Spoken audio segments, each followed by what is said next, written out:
guys, Silk here, and first of all, forgive me brothers and sisters, for I have sinned. It has been 3 months since my last confessional, my last YouTube video. There are various reasons why, part apathy, part boredom, part not much going on with the game. So we're going to dive in now that we're in Season 2, we're 3 weeks into it, and we're going to have a little look about what's good, what's not, what we're going to cover off in future videos.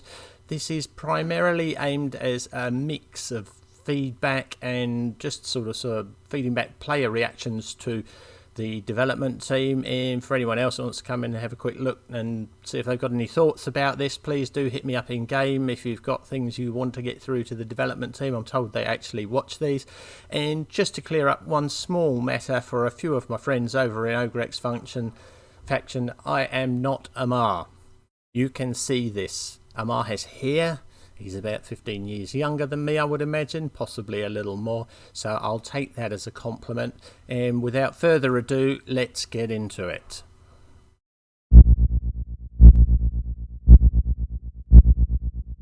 So here we are, Season 2, and what is there that's different since Season 1? What is not changed at all? What do we want to have a quick look at? Briefly, I'm going to run through a little bit about the TGE. I don't know a great deal about it, but we'll go through a bit of that. What's hot and what's not here. What we're actually playing. Is this some kind of beta? What the plan is for development. Hopefully we're looking to get more players in at some point in time. Then we'll go and have a quick look at things like ships, strikecraft, bugs, glitches, and the battle pass, patrols, various other bits and pieces.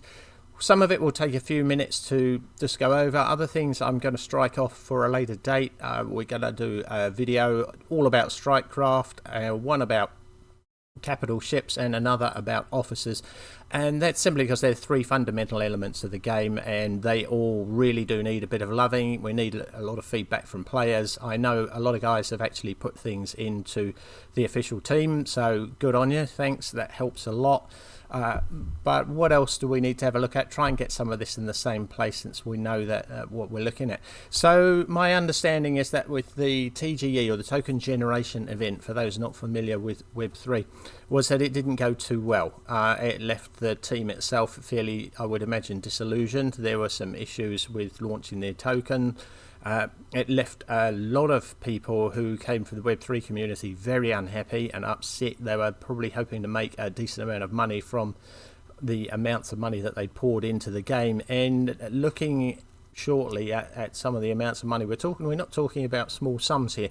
We're talking about players who are possibly into this for $20,000-$30,000 at the top end, and leaving mere minnows like me who only spent a few $100s, really not caring too much about what happened to the token. But for those guys, they put a lot of money into this. They've been behind the company for a long time, and so there's been a lot of upset with communication with around the TGE and so on. So just set that as a backdrop if you're not aware of it.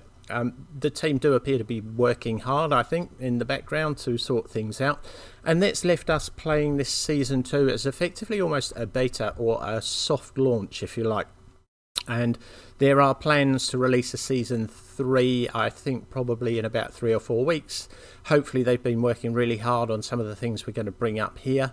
And the idea being that it's going to go and hopefully get marketed by, I've read in the Discord from the official Revolving Games Discord, that it's going to be launched by social media share. So I'm not entirely sure that that's probably the best idea. I think you need to be spending some money on advertising. Your traditional Web2 community are basically, once they've found their game that they're going to want to stick with, they're going to just be hived away in that game's Discord, and you might be able to reach them via sort of Snapchat, Instagram or Facebook, but you're certainly not going to be reaching them via X, or as Twitter is now known.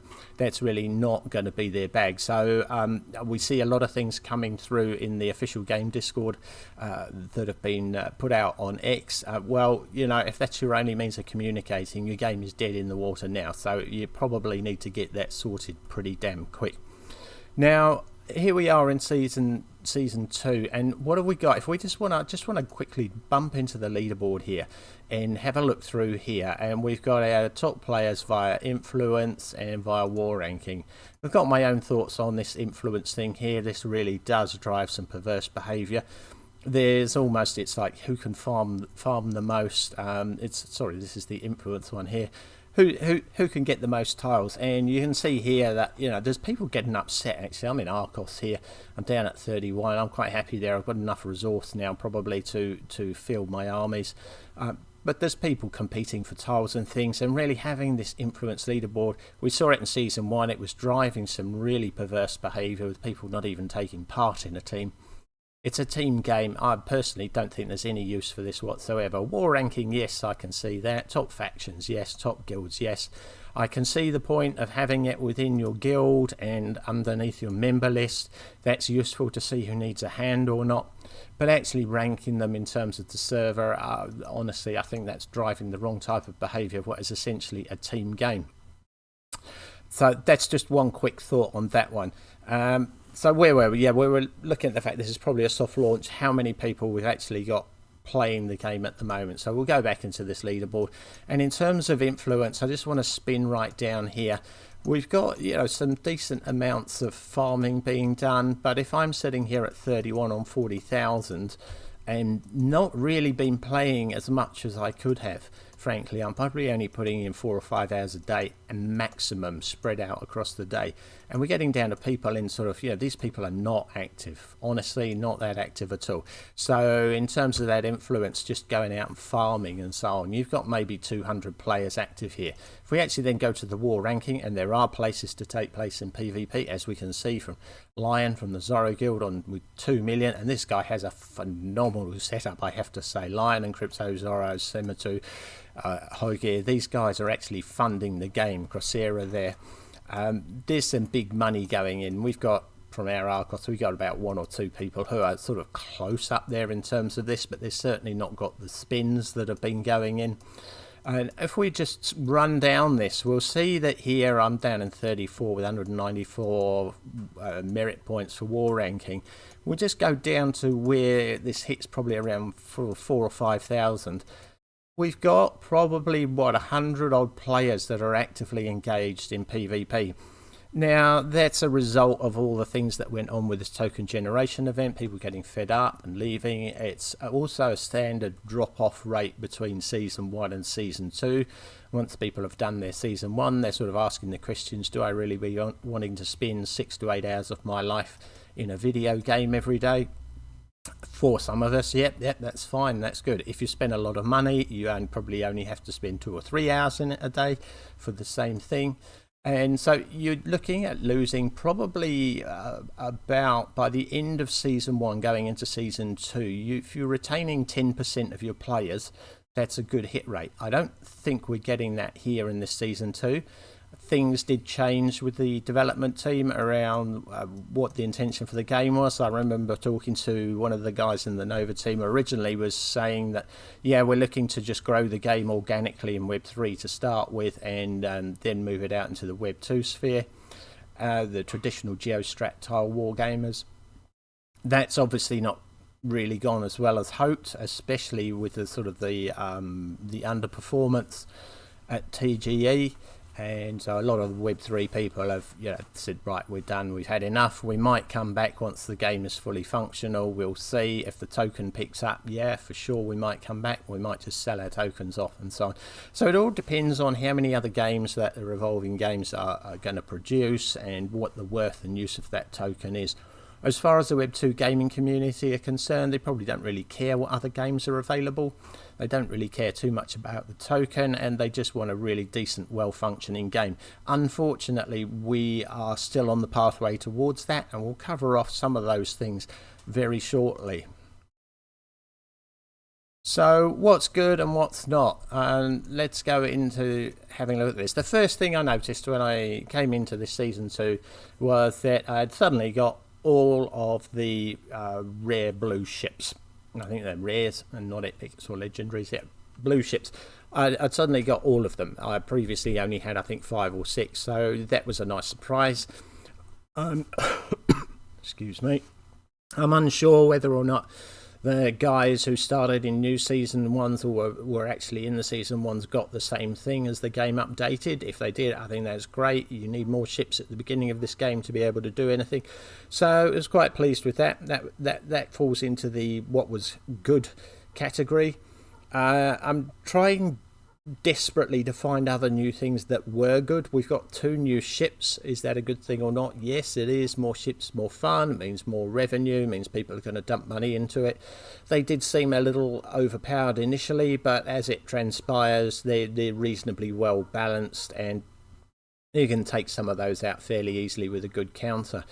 What I have found though is that there is there's a sort of a new meta of the Dominus at mastery level 5. So if you've got $5,000 or $6,000 to sink into that, good on you, great, you're keeping this game going, and I'm happy playing it, and many of us are.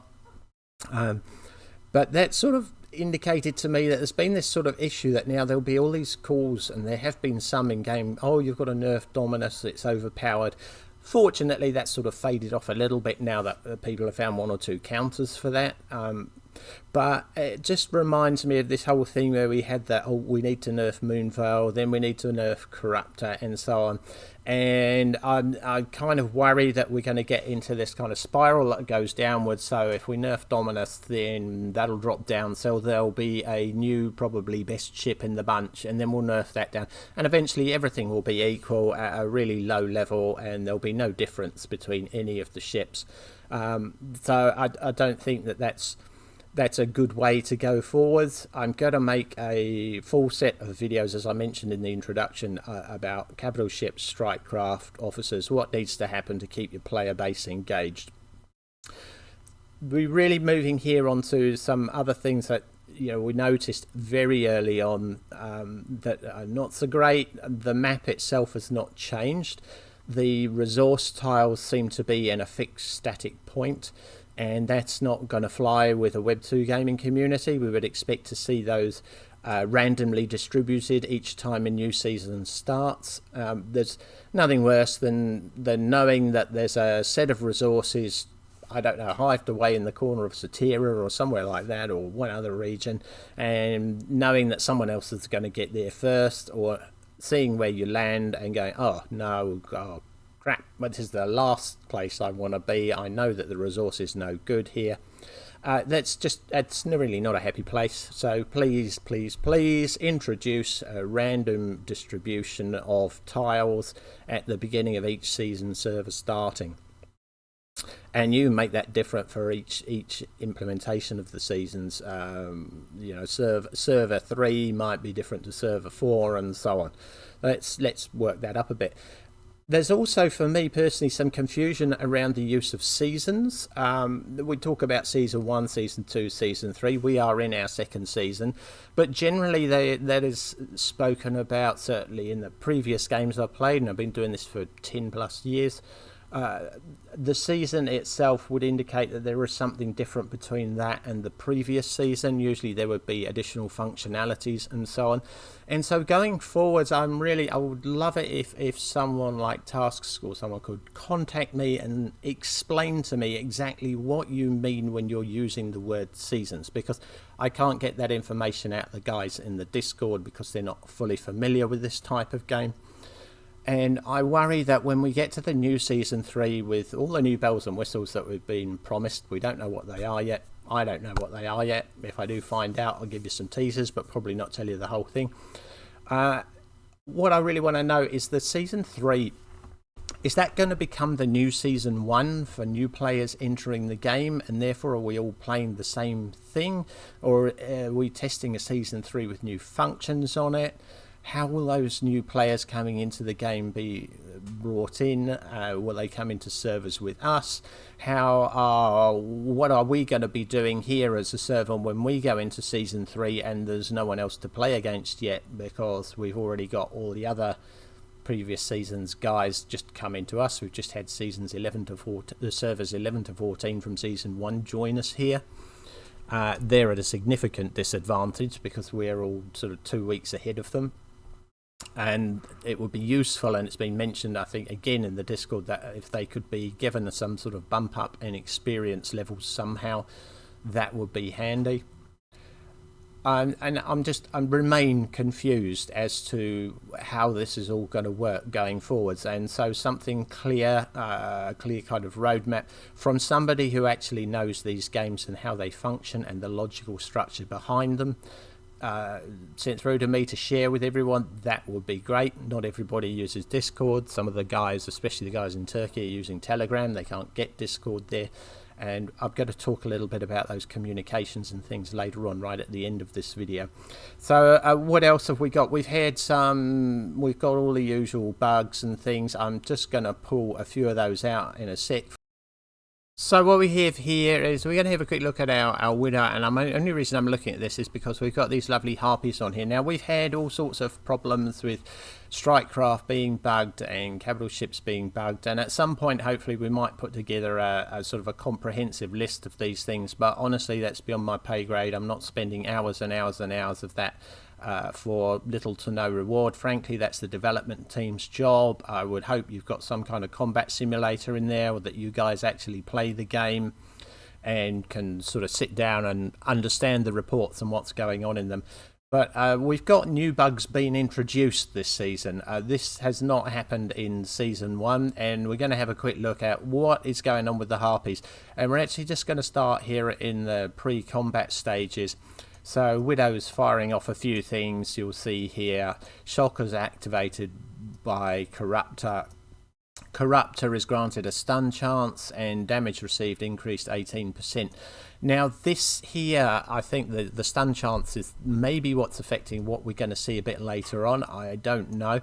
But what we've discovered is there's a number of occasions where when Harpies are attempting to either inflict some kind of damage or use their second chance 100% follow-up ability, it's not happening. In this particular instance here, my Harpy attacks the Zealot, causes it some damage. It launches skill Shield Disruptor. Normally I would expect to see here something that says the opponent is got 50% less defense, and then it launches skill Second Chance, only there's no damage there. Now for comparison, how it should look I think is a bit further down here, where we actually launched our Shield Disruptor. We get this piece of information here, we carry out our next attack, we launch our Shield Disruptor again, and so on. And that is how Harpy should be. But in actual fact, we've got a situation in this previous first turn where we only get the one attack. Now, there are situations, and a number of players have sent me through reports for this, where either they've been affected by a counter attack, and that's prevented them from then activating this second chance and the Shield Disruptor. There are situations where people have been stunned or confused at some point during the game, and then they don't actually get any further attacks with their Harpy after that, even if they have resisted that confusion or stun status. So there's something very wrong with the Harpy. While we're on it, Morning Stars, I don't know if there are any in this particular one. Unfortunately, there are not. So I'm not going to dig anything out, but please have a look at the Morning Star Taunt. That is not working either.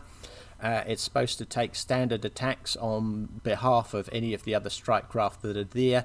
That is actually not happening, and it's not taking the standard attacks from Strikecraft and from capital ships. So there's something wrong with that skill. I'm just throwing that one in there because those are two of the most important ones. We have currently got about 5 or 6 viable Strikecraft that we can use out of the 30 or 40 T3 Strikecraft that there are. What have we got? 3 for each faction, 24. Out of the 24, there's about 5 or 6 that are actually viable and usable. And again, I've got in mind a video for that about how to fix that. Currently, you need to be able to bring every single assault Strikecraft, if you like, up to the level of the Harpy. Don't, for God's sake, do not nerf the Harpy as it stands at the moment. If you do that and you reduce that down to all the other assault type Strikecraft, then what you're left with is a game where the only thing that people will be using will be large and capital ship damage output ships with tanks on them, like for instance the Morning Star or the Cyclops, or currently just the Cyclops because the Morning Star's so bugged. That is a ridiculous state of affairs where you would only be choosing between 2 different types of Strikecraft, with the exception of the 2 Strikecraft that are good for siege. So really that needs a big look at. You're not going to get away with that with a new crowd coming in and realizing that actually only half the capital ships, if you're lucky, are worth anything, and only what 10-15% of the strike craft are actually usable at T3. So that really needs a fix. I'm more than happy to put a few suggestions together on that, but once again, I mean, I'll got a little bit of an extra grind here. I think the sum total of 9.999 cents for my work previously in the last season. That was due to the fact that I didn't have a referral code until after the season launched, despite 1,500 people actually checking in and looking at the launch video that I put together. So I'm a little bit miffed about that, and frankly not doing anything unless there's a more kind of reward. We've been promised a content creator program. I don't think there's too many of us to cover, so it wouldn't hurt you to actually send something our way in game. Rant over for that one. I think there's a lot of support for that idea from the community for the things that we're doing here. So that's a few of the bugs there. Now the next one, and again I'll just briefly come on to this. I spent what is it? I got 200 gold I spent on my half price draw today, and I actually got a ship core, and I got a ship core for the Elysian, and I was like, okay, that's great. I don't know much about that one. What am I going to do with that? What can I use it for? Well, it turns out it's just another pathing ship. And the reason for that is that the way these things are shaped up is that a lot of ships don't actually get their decent abilities until you've got them to mastery level 3 or 5. That's hugely disappointing for someone if they've just pulled a legendary. Imagine getting a legendary Leviathan, for instance. I got that in season 1, and it's basically worthless. It's a pathing ship. If you really want to get people involved, then these tier 0 skills should be defining the ship and what it does. They should be the good solid skills, and anything from 3 to 5 should be the icing on the cake, if you like. A little bit extra, obviously, for people who are spending a lot of money. They want that little edge. They're not spending money for nothing, and they ought to have that. But to actually shut out a large portion, probably 75% of your player base, from being able to compete is probably not doesn't make a lot of sense for generating revenue, when that 75% could well be buying a battle pass or investing at least a little bit of money in the game that keeps you ticking over. So here I got my Elysian, and I just, as a quick look through, what have I got? So this is a multi-role ship. Okay, so it means it's not particularly good at anything, but it's not particularly bad at anything, maybe. I don't know. But what have I got here? I've got against 2 enemy targets deals 20% damage. That's fairly average. Having ship initiative bonus is great, a plus 20. That means it's got a good shot at going first. And then we get something here. Eldraine Strikecraft, recover 50% hit points in round 6. Okay, that is a waste of a skill for me, and that is simply because, and this is where the tension between all the different components for a battle group is, they're not usable. There's the Berserker perhaps has its moment. They've got a good initiative level. They will usually go first in combat unless someone else gets first hit, or a skill that gives that.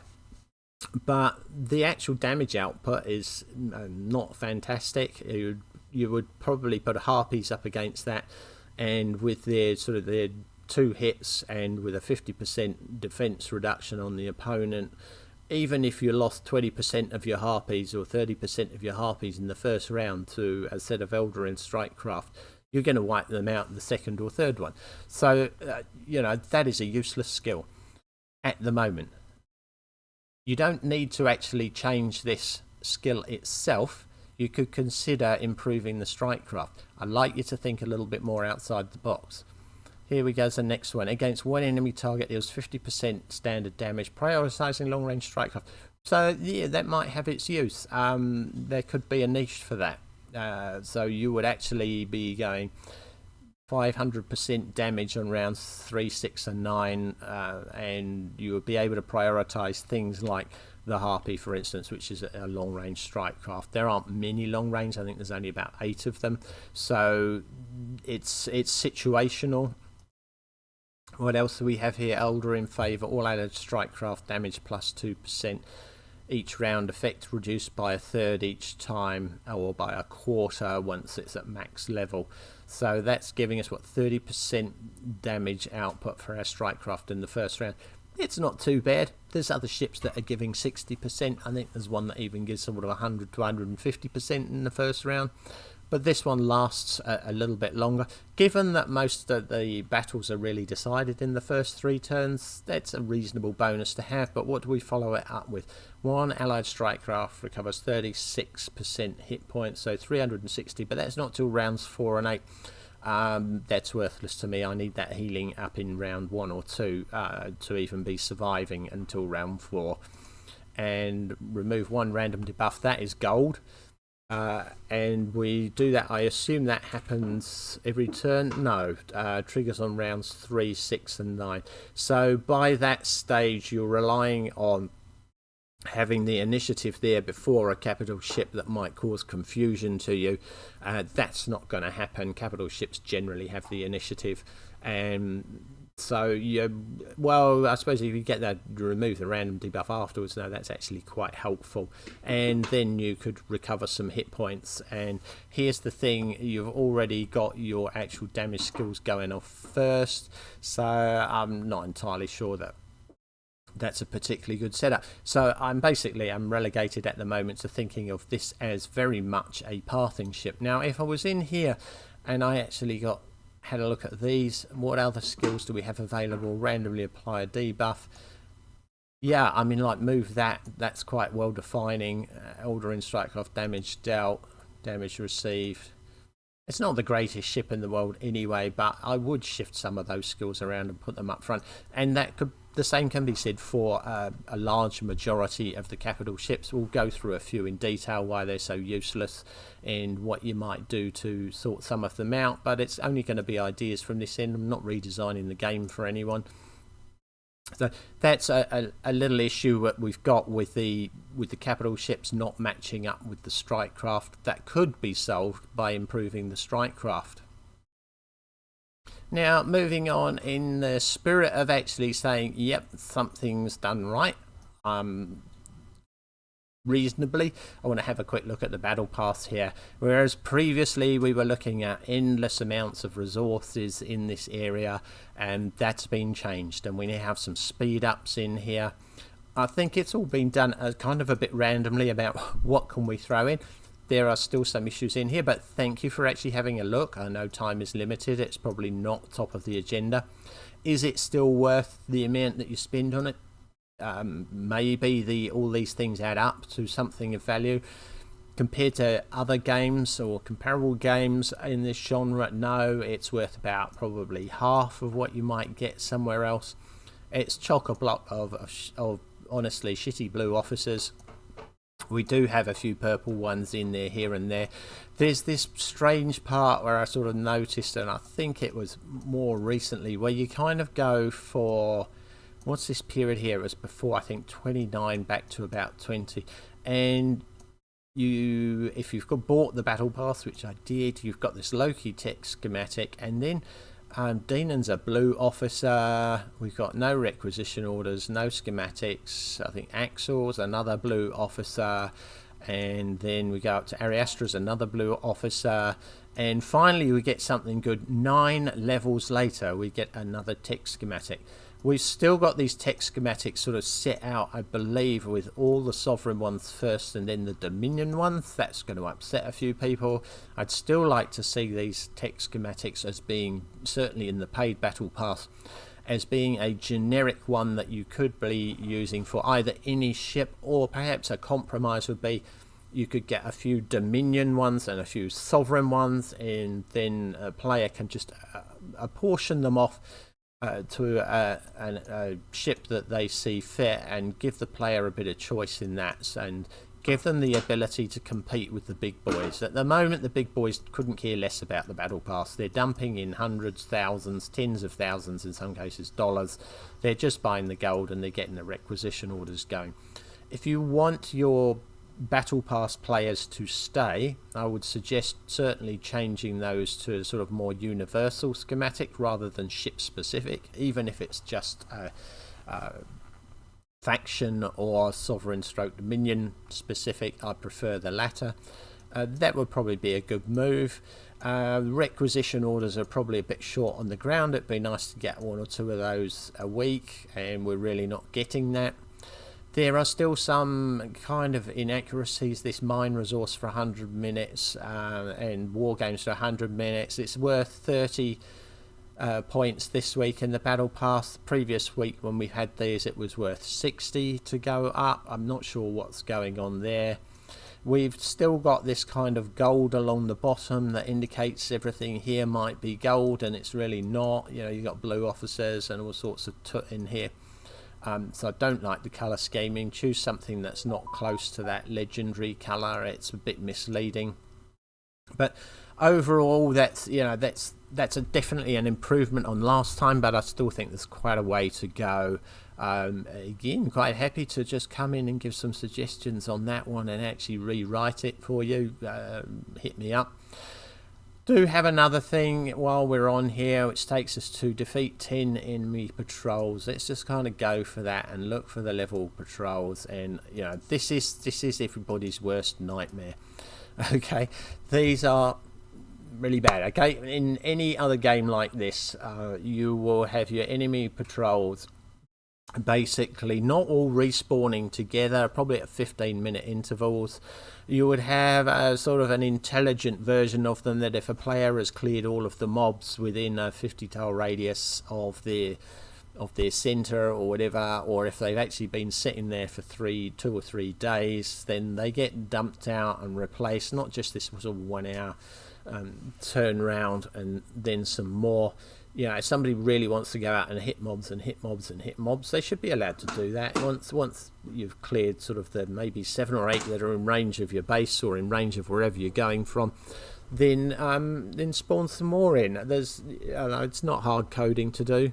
The other thing is, please mix the levels up. If you've got a server that's progressing at a rate of knots and the levels of these mobs are going up, you're essentially, in our server, you've got about 100 to 150 active players. That means the rest of the players in this server, once they've fallen behind a bit or are not spending as much time or money in the game, have got no hope of hitting those level 35 mobs.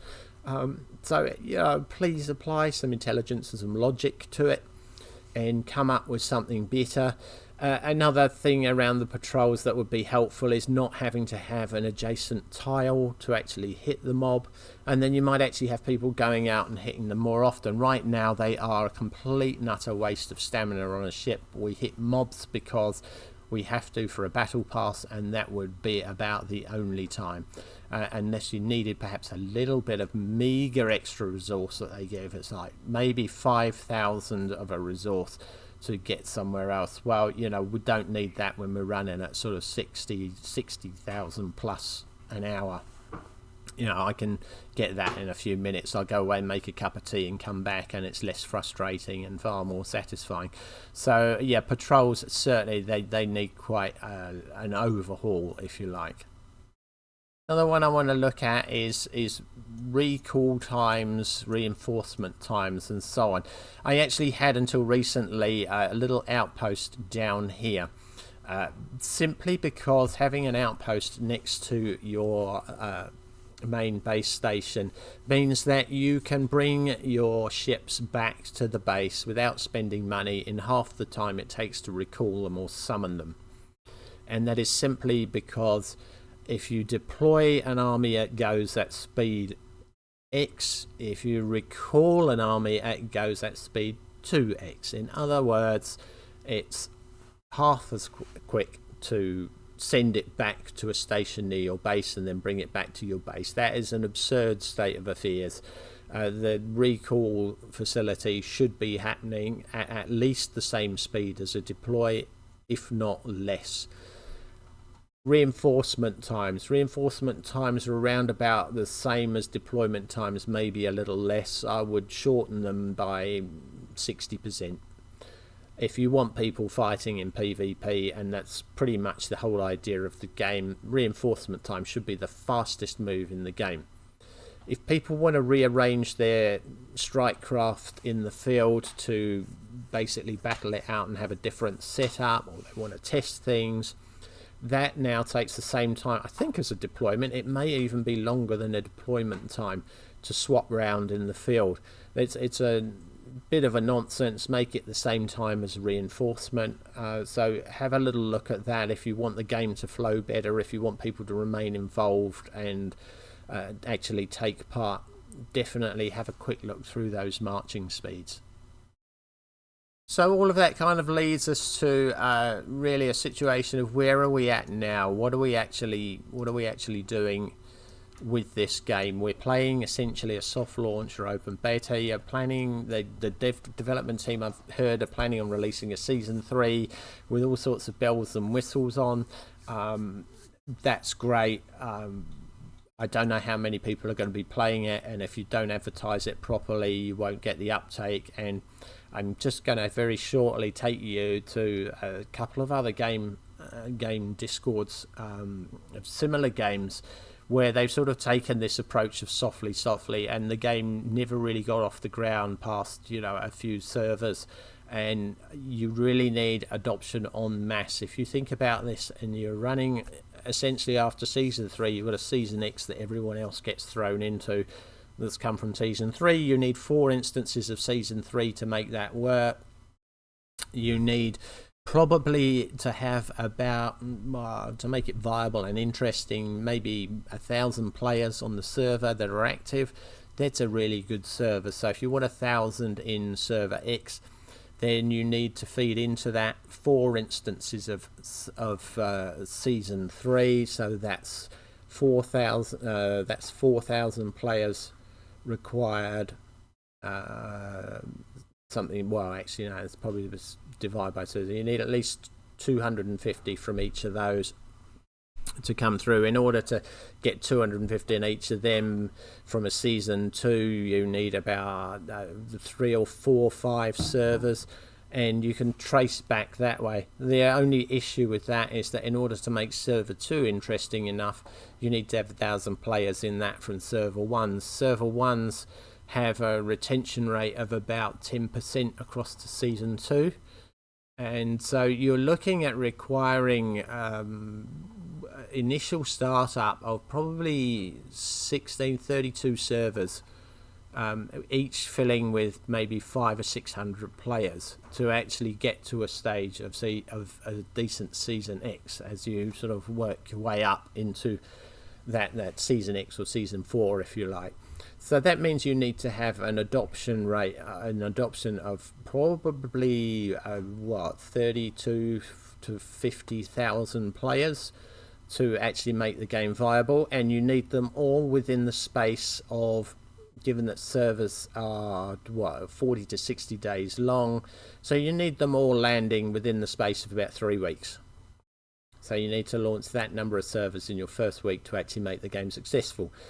You're not going to get that through social media share. And I mentioned before, we're going to hop into a couple of other discords, and I mentioned this because the last thing I want to talk about is communication between the team and the community. And so here we are in Discord, and apologies to the guys from around the world that don't use Discord, but this is our go-to generally on Web2 Strat Gaming.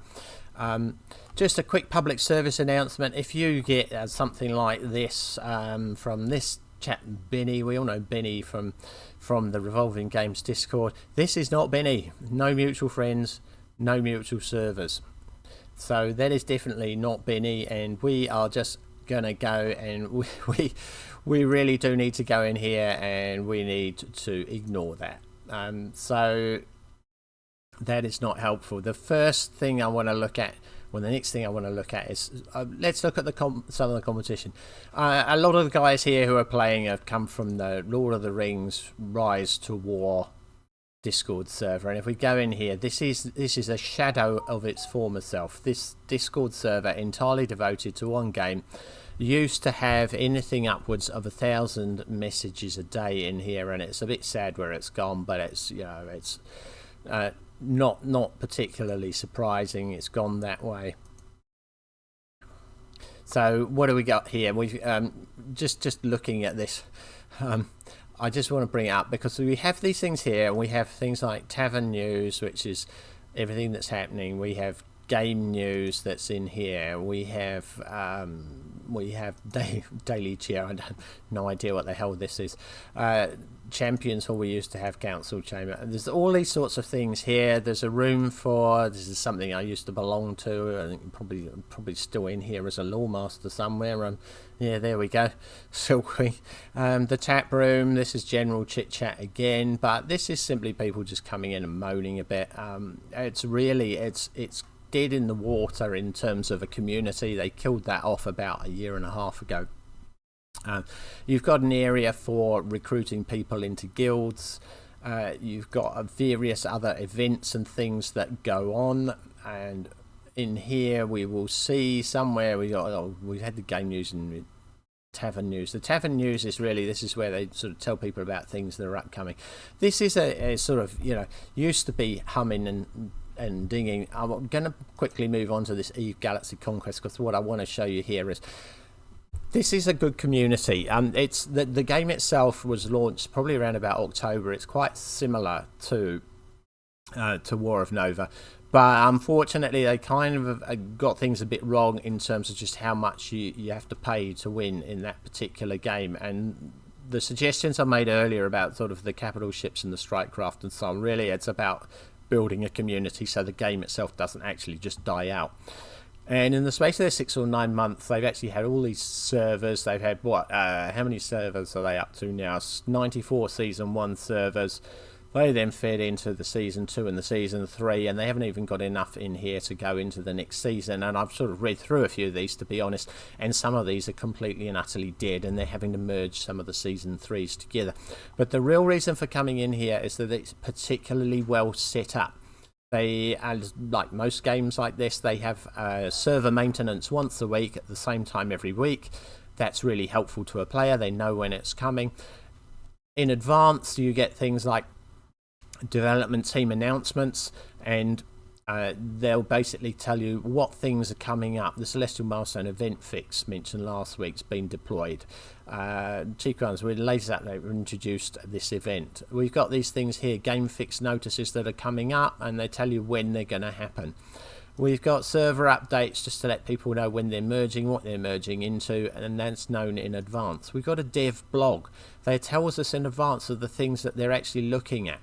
This is how to engage with your community. They have a list of known issues, and this is solely for the one game. So we need to move away from this idea of setting everything under the Revolving Games Discord itself. Personally, that's my view on it.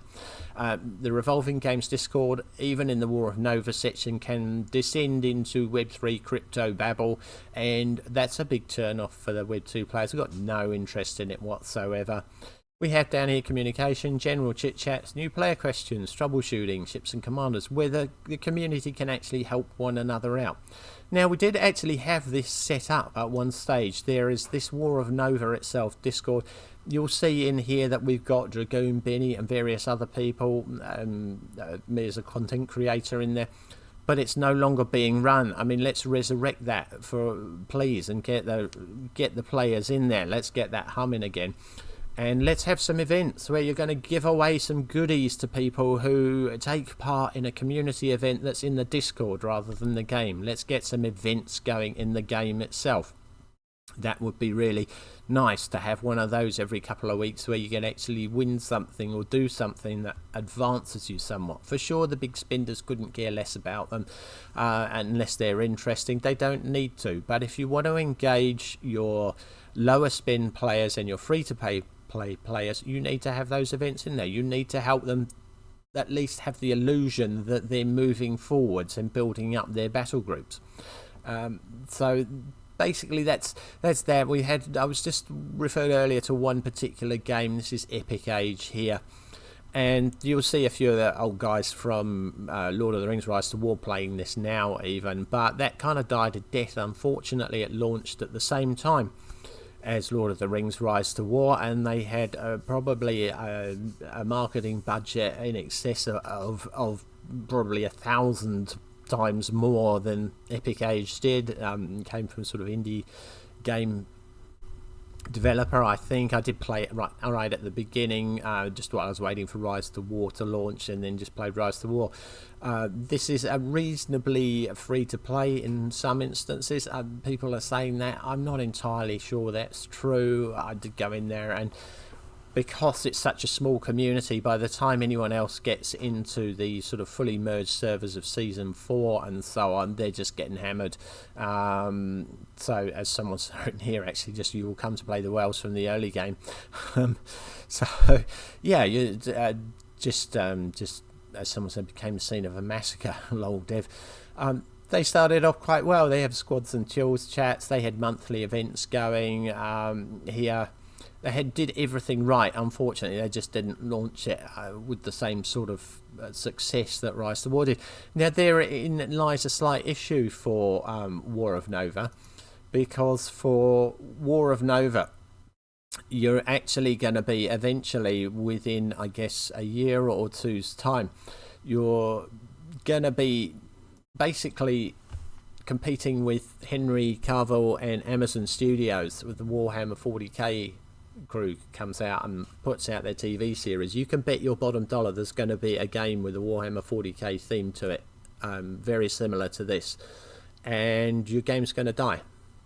Quite simply, your game's going to die. It doesn't have the IP at the moment to reach a large audience. I would strongly advise thinking about an investment in getting that sort of IP. I would talk to someone like Games Workshop, who own the intellectual property for Warhammer 40k, and consider adjusting your game to using that IP. If you really want that the game to take off, that is the way to go. If you can't afford to do that, don't want to do that, are reticent to do that, then definitely that's the market that you need to be advertising to. If you're going to go out on somewhere like Facebook or Instagram, anywhere, YouTube, anywhere where you can reach people, your target audience is people who play Warhammer 40k or 40,000.